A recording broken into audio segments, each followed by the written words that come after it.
Et c'est ça le phénomène qui se passe maintenant. Le phénomène qui se passe maintenant, c'est le phénomène de l'appel, le retour des gens vers Allah. Mais la question de témoigner que seulement Allah est, c'est une question très importante. Parce qu'au départ, on a dit qu'il faut laisser à Allah de la place dans notre vie. Laisser à Allah de la place dans notre vie. Et c'est la moindre preuve qu'il y a un lien. Imagine quelqu'un que tu connais et qu'il n'y a aucune place dans ta vie, mais il va te dire, écoute, tu ne me connais pas, ou tu me connais mais tu ne m'aimes pas, ou même tu me rejettes, tu m'exclus de ta vie. Donc Allah Azzawajal nous demande d'abord, être croyant, c'est laisser à Allah de la place dans notre vie. Après ça, en montant ce chemin-là, on découvre tout d'un coup, on comprend au fur et à mesure, et ça s'accumule, que tout appartient à Allah. Qu'il ne s'agit pas de laisser de la place à Allah dans notre vie, mais il s'agit de demander et de chercher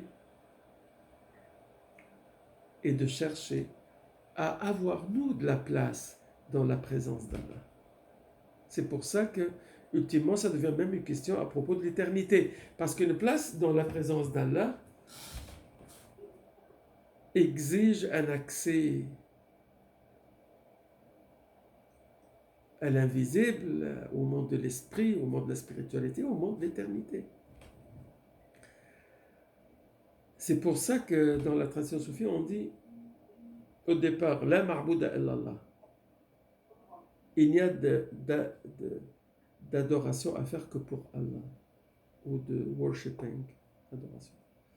Ensuite, on dit la maqsouda illallah. Il n'y a deux directions que vers Allah. Après ça, on dit la mawjouda illallah. Il n'y a de vraie existence qu'avec Allah. Et du moment qu'on comprend qu'il n'y a qu'Allah, là, on comprend c'est quoi la ilaha illallah. Il n'y a de Dieu que Dieu. C'est pas la ilaha illallah, juste un mot comme ça, ou. La ilaha illallah, ça commence par accepter Allah dans notre vie, mais ça finit par la ilaha illallah, mais ça veut dire qu'il n'y a de Dieu qu'Allah. Ça veut dire il n'y a de force qu'Allah, il n'y a de capacité qu'Allah, il n'y a d'existence qu'Allah, il n'y a de volonté. Et donc on voit comment nous, on est de simples canaux à la volonté divine, qu'on est qu'on est comme des acteurs dans un scénario divin. Et là, on commence à comprendre les sous-entendus de la vie, on commence à comprendre les tests, on commence à comprendre le lien avec les gens, on commence à comprendre pourquoi il n'y a rien d'accidentel. Quand quelqu'un vient dans notre vie, il vient pour partager une expérience ou nous donner une leçon. Que chaque élément de notre vie, même la position, c'est quand on s'assoit, je ne sais pas moi, on prend le train puis on s'assoit dans une place, dans le train, c'est pas accidentel ça. Tu es assis là, ça te met en lien avec l'énergie de la personne qui était assise avant toi, ça te met en lien avec les gens qui sont autour, ça te met peut-être en position par rapport à quelqu'un qui va passer, qui va te parler. Et tout ça, c'est un exemple un petit peu, un exemple simplé, mais c'est pour dire que tout est tissé. Quand on comprend que tout est tissé, en plus, il y a une main qui dirige ça.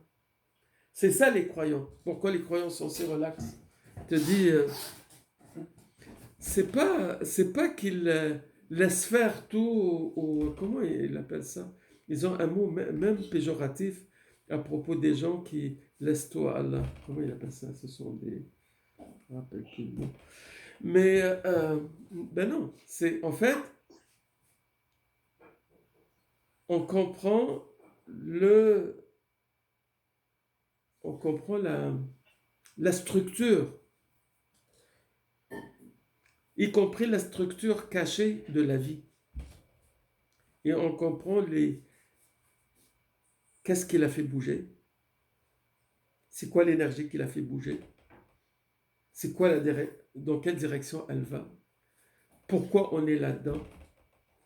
C'est ça ce qu'on entend quand on dit il faut chercher, you have to try to have a meaningful life. Il faut essayer d'avoir une vie qui a du sens.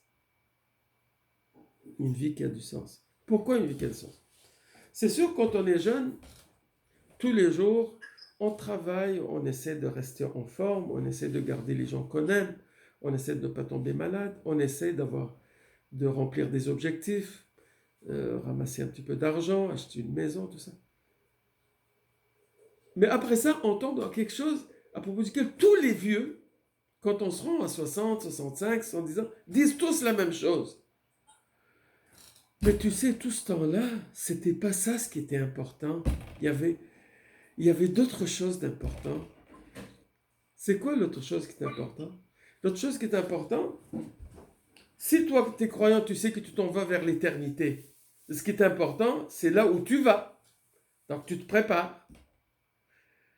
Pour les autres, jour après jour, semaine après semaine, mois après mois, année après année, décennie après décennie, on mange, on s'amuse, on va en vacances, on va skier l'hiver, on va se baigner l'été, on va visiter des amis, on a une maison, on cherche à avoir une maison de campagne.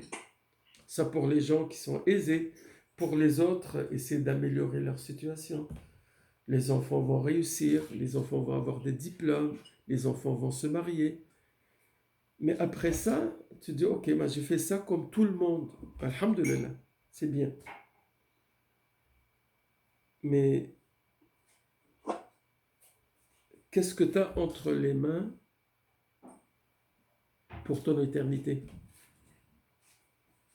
Si tu crois, évidemment. Ceux qui n'y croient pas, c'est une autre histoire.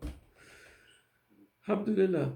Donc, croire au Seigneur, ça a des implications directes dans notre vie et ça a des implications sur le non-stress, des implications dans la compréhension, dans la sagesse qu'on a de notre vie. Et au fur et à mesure, ça amène ces sentiments tant recherchés dont on parle souvent, le bonheur d'être heureux, heureuse, de se sentir libre.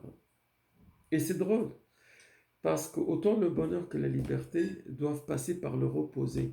La liberté doit passer par la discipline du croyant et le service à la communauté, au pays, le service. Parce que le service à Allah, Allah il n'a pas besoin de nous. Le service à Allah, c'est le service à nos semblables. Ça, c'est pour la liberté. Et pour le bonheur, le bonheur passe par les tests. Donc, passe par des difficultés. Alhamdulillah. Qu'Allah Azza wa Jal bénisse ceux qui nous ont enseigné. Qu'Allah Azza wa Jal bénisse ceux qui nous ont facilité de se rencontrer. Qu'Allah Azza wa Jal bénisse ceux qui ont mis au point cette technologie pour qu'on se rencontre. Maulana Cheikh Nazm, autrefois, il disait, il dit, à un moment donné, il y a quelqu'un pour se lever pour la prière, il avait une alarme suisse. Une horloge d'alarme suisse.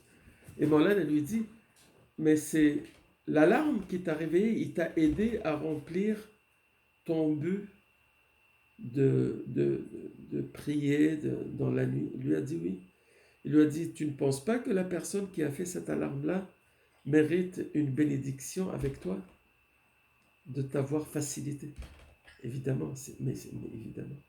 C'est pour ça que ceux qui pensent qu'ils ont un monopole sur le paradis ou sur Dieu ou sur l'éternité, ils sont mieux de se réviser. Allah Azza wa Jal est beaucoup plus généreux. Et comme le Saint-Coran dit, Allah est assez riche pour tout le monde. ceux et celles qui pensent qu'Allah Azzawajal, il n'a pas de place pour tout le monde, c'est comme s'il l'accuse de pauvreté. C'est comme s'il accuse que sa table n'est pas assez grande pour tout le monde. Alhamdulillah. Nous prions et nous espérons qu'il y a une place pour nous avec nos frères et sœurs sur la table divine. Car pour avoir de la place comme les autres, il faut espérer que tout le monde va l'avoir. Inch'Allah. Wa min Allah tawfiq. Al-Fatiha.